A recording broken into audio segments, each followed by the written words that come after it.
It begins with silence, the kind that settles over the world after harvest, when fields stand empty and the cold air carries the scent of wood smoke and endings. You step outside one evening and look up. The moon is gone. No silver trail across the frost, no glow to mark your path, only a velvet darkness stretching endlessly above. And in that darkness you can feel it, the turning. The wheel of the year has moved past Samhain. The gates between worlds have been opened and closed, and now we begin our descent into the long night. From Samhain to Imbolc, 12 sacred weeks unfold, the dark of the year. And just as the dark of the moon marks a moment of stillness each month, this season marks a collective pause, a sacred retreat into shadow. It's not a time for action, it's a time for unmaking, for clearing and composting, for destruction that carries the promise of rebirth.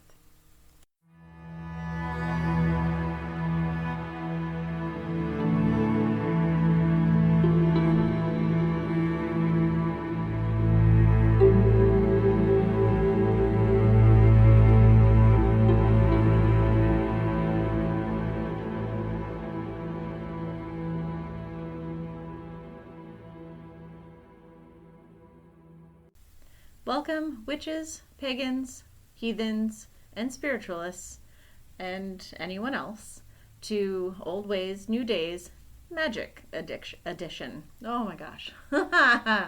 Magic Edition.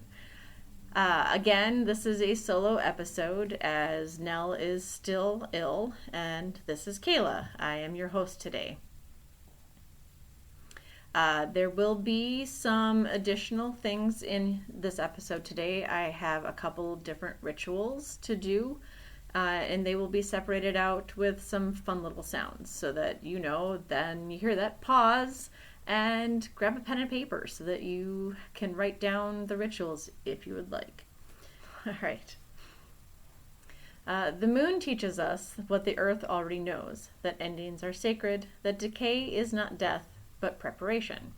As the veil thins and the nights grow long, we descend deeper into the season's shadow, the space between Samhain and Yule, where unmaking becomes an act of devotion. When the moon turns her face away, she invites us inward. The dark moon is the mirror of the unseen self, the place where your fears, wounds, and forgotten truths dwell. Each lunar dark is a small descent.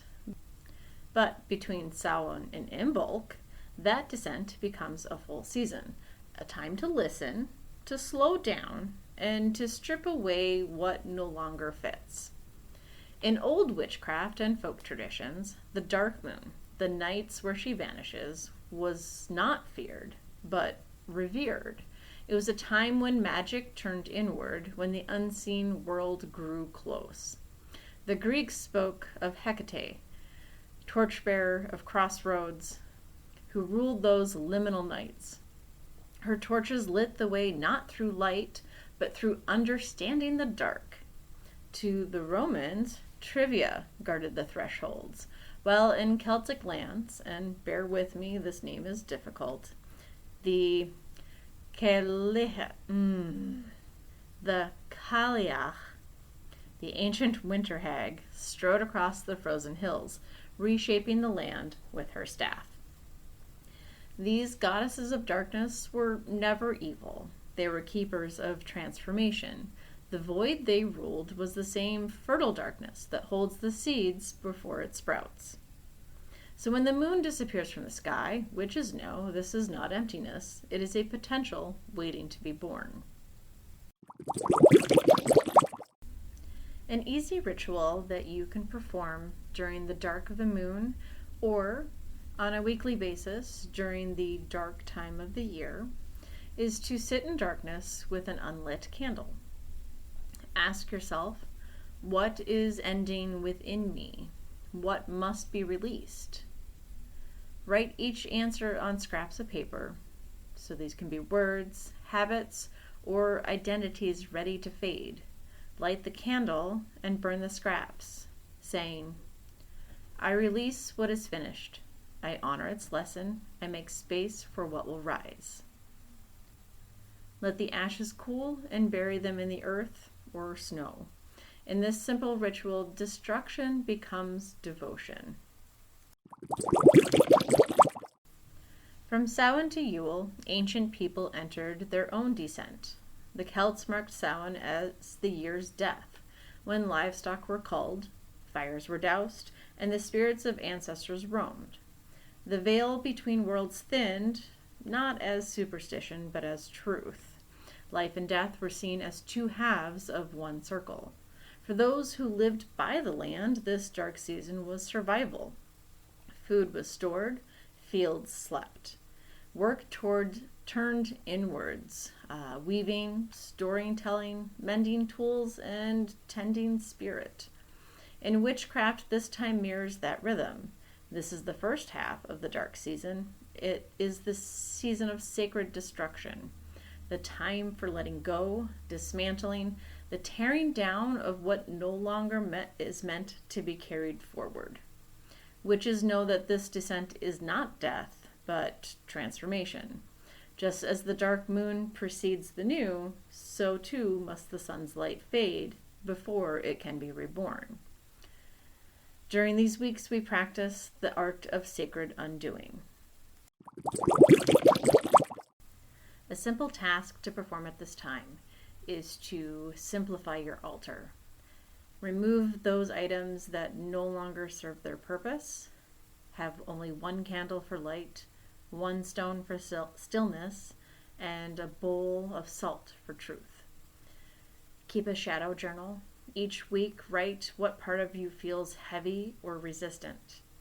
And then we'll read these entries at Yule, choosing what you are ready to release and burning that in a fire at that time. This is the work of shadow, but what truly lives in the darkness. Beneath the falling leaves and fading light, something ancient stirs, not outside of us, but within us. It whispers through our bones, asking to be seen, asking to be healed. This is shadow work made seasonal, a conversation with your darkness that deepens with each passing week. But what do you truly find in that darkness? What lives beneath the surface when everything else falls away? This is where that real magic begins. Shadow work, it's the art of turning inward into the places, we've kept hidden. The memories we've buried, the feelings we've labeled as too much or too heavy or just too dark. It's not about fixing yourself, it's about meeting yourself. In psychology, Carl Jung called it the shadow self, the parts of our psyche that we push into the dark because they don't fit the story we tell the world. But witches have always known this truth, that darkness is not our enemy. It's a teacher, it's a mirror, it's the soil from which wisdom grows. In witchcraft, shadow work is a ritual descent. It's the same journey the goddess makes each winter. Inanna passing through the 7 gates, Persephone stepping into the underworld, the Cailleach roaming the barren hills beneath a cold, silent sky. To do shadow work is to follow them, to enter the underworld of the self, to listen to the voices we've silenced, the ones that say, I'm angry, I'm afraid, I'm still hurt. And instead of banishing them, we offer them light. We ask, what are you trying to show me? Through journaling, through ritual, through the gentle courage of reflection, we learn to hold these pieces of ourselves, not as enemies, but as exiled allies longing to return home. Because the truth is, shadow work isn't about purging darkness. It's about integration. It's remembering that every part of you, the light, the dark, the wild, the quiet, is sacred. That you cannot banish what you need to become whole. So when you sit in the dark, when you feel the weight of silence pressing close, remember this, you're not being swallowed by your shadow. You're walking beside it. You're learning its language. You are becoming complete. In the old mysteries, descent was never destruction, it was transformation, the promise that every darkness carries the seed of light within it. And so, as the longest night approaches, we come to the turning point, the stillness of Yule, where destruction gives way to rebirth. The winter solstice, the longest night of the year, the still point in the spiral of darkness. To the Norse, this was Yule, a wild and sacred time when the sun was reborn from darkness. Fires were lit to call the sun back, and evergreen boughs hung to remind all that life endures even through death. The Celts kindled great hearths for the rebirth of the sun god, while in Britain the oak king triumphed over the holly king, ushering in the waxing year. At Yule, the wheel turns once more. Destruction gives way to creation. The sun is reborn, fragile but unstoppable, and from that first golden spark, all life begins again. This is the turning point, the moment when witches shift from shadow to seed. A simple ritual to do in this transition period. On the eve of Yule, extinguish all lights in your space. In silence, sit with the darkness. Feel it around you, within you. When ready, light a single candle and say, "From darkness, I call forth light. From endings, I call forth beginning."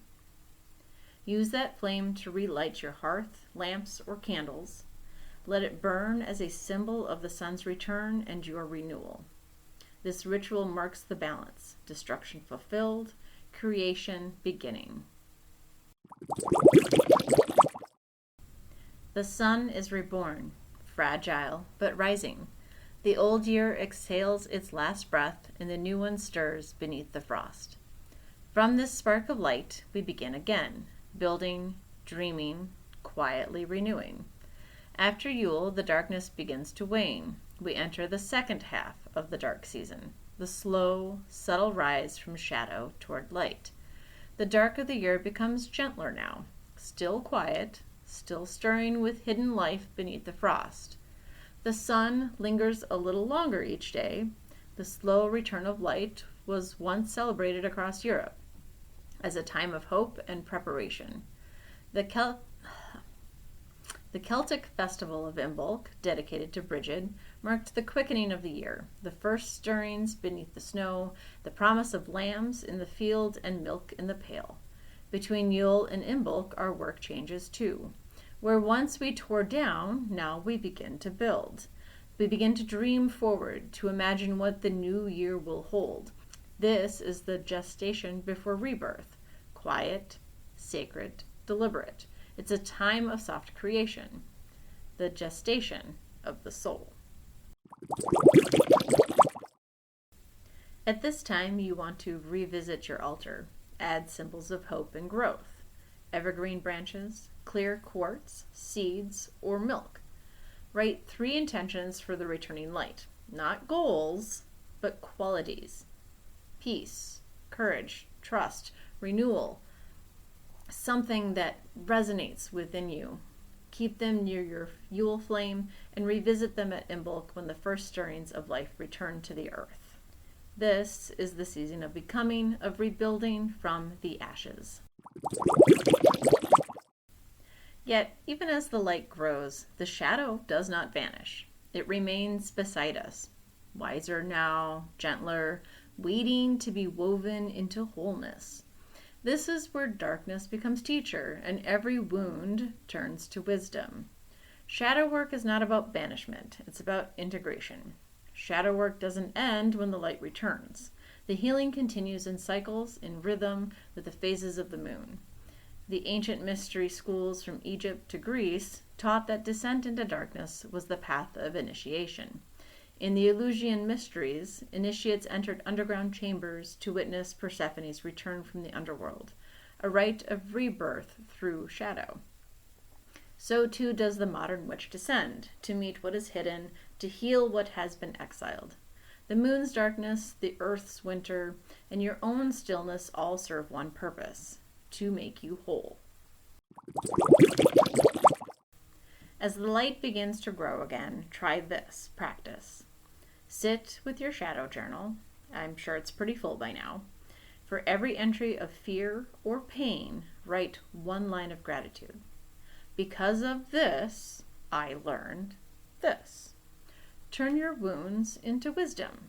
Breathe deeply, feeling the cycle complete itself within you. This is true alchemy, turning darkness into gold. The earth begins to stir, streams thaw, seeds quicken, and the first signs of Imbolc brushes the land. The dark season softens, and the light, your light, begins to rise. By Imbolc, the first signs appear. You feel it, that first spark of movement within your soul, within your spirit. Bridget's flame, keeper of hearth, poetry, and healing, represents the renewal of all things. It is said that her light passes from winter's dark womb into the hands of those who dare to dream the world anew. With the dark of the year ending, the seeds of all your stillness, destruction, and reflection now begin to sprout.